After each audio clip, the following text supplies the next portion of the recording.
So in this video and really this channel, it's going to be all about letting go of who you think you need to be while still allowing room for growth. Because it's a delicate balance, right? We can't stay stagnant all our lives, but you still got to love yourself through the process. Something that's been coming up a lot since I started counseling school is this notion that we are not put on this earth to please others. Crazy, I know, but if you tend to base your actions revolving around keeping the peace or not wanting to offend anyone, this can be especially difficult to get over. Like, for example, feeling like you need to look physically a certain way because society expects and appreciates only one type of aesthetic. Or wanting to feel like you need to be perfectly composed when you're talking, when you're expressing your opinions or your feelings in order to make sure that people value what you're saying. But I just want you to stop and take a second, step back and think, right? You yourself, you're not going to like every single person that comes through your life. So naturally, the same is going to apply to other people for you. You're not going to be everyone's cup of tea. You're not going to be everyone's thing. Not everyone is going to like who you are and what you stand for, and that is perfectly okay. At the end of the day, what matters most is doing what brings you the most joy. You got to do you, boo-boo. You got to do what pleases yourself. So then you got to ask yourself, deep down, what is the driving factor that's getting you to want to do something? Is it your desires or someone else's? Someone else's, maybe it's like society's expectations or cultural expectations. And I feel like this can be one of the most challenging ones to unlearn and really take a deep look inside of trying to differentiate between the two, what is yours and what is someone else's, essentially something that you picked up along the way. And this is what I'm learning a lot in my developmental class. It can be so hard, if not impossible, to separate the two. Because if we're constantly hearing these messages throughout our lives, maybe from, since we were born, that was weird, I don't know why I said it like that. These messages will become so ingrained that we don't even know if that was ours to begin with. So for example, if you are in your 30s, maybe your late 20s, which I fit into this age bracket, usually this is a time when a lot of friends or peers are getting married, are having kids, and if you aren't, you might feel some type of way. You might feel pressured to make those moves out of fear for not hitting the milestones that you should be hitting by now, that you're falling behind somehow. So I encourage you, take a second, look inward, and really think, is this FOMO or this drive for you to do something? Is it coming from you worrying what other people will think? Because it's so far removed from what's considered normal, which, by the way, it's just a point of reference. It's not a standard.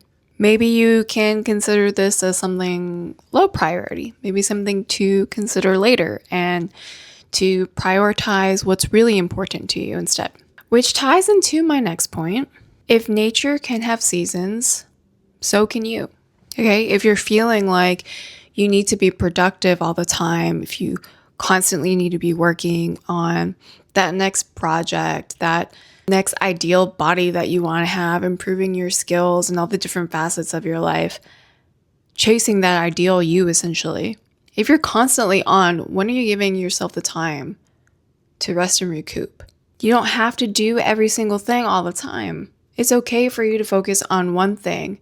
Let that one thing have its season of focus and compassion and excitement towards you for you to grow towards that thing, while some other things can be put on the back burner. So for example, maybe you're really focused on work right now and the gym will kind of fall on the wayside during this period.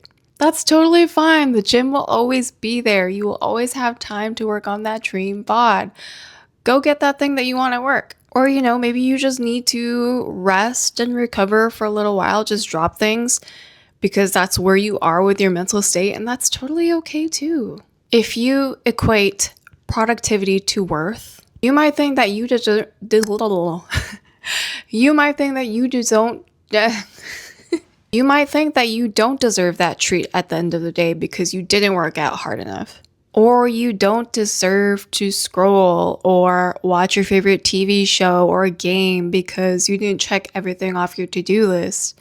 Which, it's okay to do this to a point. Self-discipline is necessary, but with everything in life, there needs to be balance, right? If you need to rest or switch gears, allow yourself to do so without shame or guilt attached to it. And this is kind of corny, but I was thinking this to myself when I was in this mind frame that if we can look at the leaves of a tree, right? And see them wilting, see them falling for them to get ready for new growth in the new season, or seeing animals hibernate for the winter and think like, oh, of course, that's natural. It's part of life to have seasons. You gotta have that same amount of understanding and grace for yourself as well. It's okay. You'll get back to it. It'll still be there when you're ready. All this to say, please love yourself through the process of you becoming the best version of yourself, of you evolving, learning every single day. And this path that we call life, I don't know, that's kind of corny. But it's true, right?